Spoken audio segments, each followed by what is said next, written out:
One of the things that set Disney apart from the other cartoon companies back in the day, and what really propelled them to what they have become, was they were the first cartoon company to add sound to their cartoons. If we go back before cartoons, could talk, music pretty much drove them forwards. The turning point was with the Silly Symphonies, when they started adding music and timing the animations to the music. For us as sound designers and musicians, that's such a wealth of inspiration to draw from.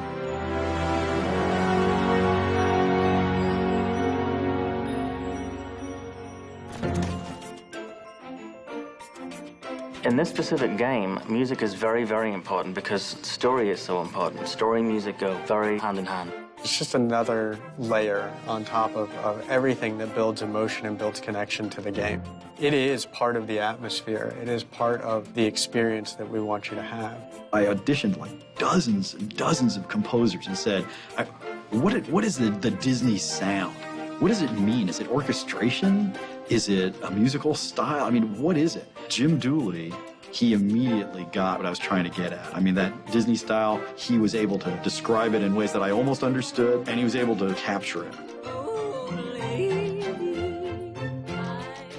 Jim Dooley did an incredible job of bringing in the concepts of classic Disney, but, making the tone slightly off-center. This is by far the best music I've ever had in a game. There are moments where he raises you to heights of emotion that are just incredible. I mean, there's stuff in here that will bring you to tears, I promise.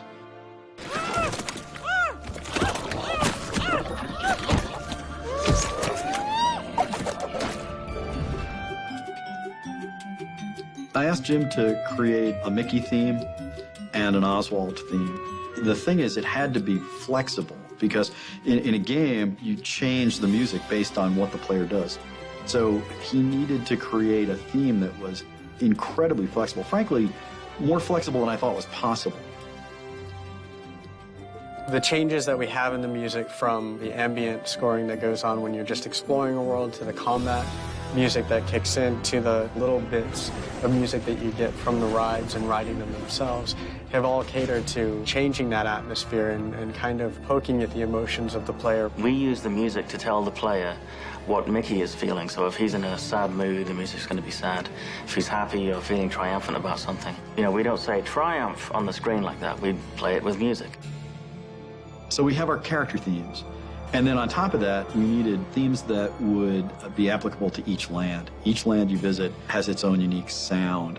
The music is awesome at capturing the environment and the feel of the space. So Lonesome Manor has kind of this eerie, dark, haunting tone that goes on. Again, it's a mashup. Everything in the game is about taking things that shouldn't belong together and putting them together.